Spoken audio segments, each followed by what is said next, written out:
Hi everyone, today let's discuss exempt licenses in the economic substance regulations. We'll go through what businesses fall under this category and what businesses need to do if they fall under the exempt license category. If you like our content, please click the like button and subscribe to our channel. The basic idea of an exempt licensee is that they do not need to meet the economic substance test. However, they still need to be submitting the notification annually, where they have to state that they are an exempt licensee and provide the supportings for the same.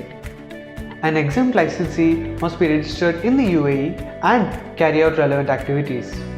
There are basically 4 types of exempt licensees. Now let's get into each of them. The first is an investment fund.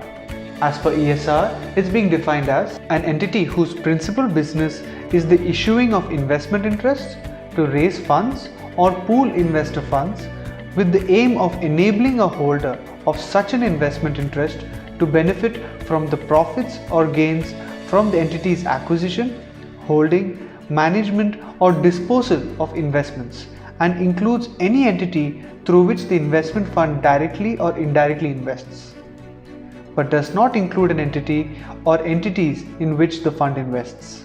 What's important to recognize here is that an investment fund is different from an investment fund management business, unless the investment fund is being self-managed. So what this basically means is that an investment fund is not a relevant activity by itself. The second category is when an entity has a tax jurisdiction in another country, which means that it pays corporate tax on all of its relevant income in another country. However, paying withholding tax in another country is not going to be treated as being a tax resident of that country. The third type is when an entity meets all the following 3 requirements. It is not a part of an MNE Group.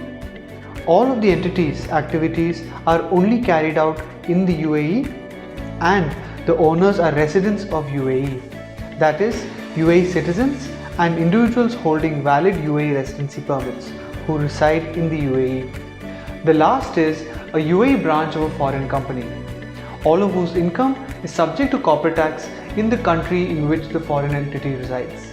To take advantage of the fact that a business falls under an exempted licensee category, it's important to provide sufficient supportings while submitting the notification. The type of supporting will vary based on what kind of exempted licensee it is. If sufficient supportings are not provided, then the business will have to still meet the economic substance test.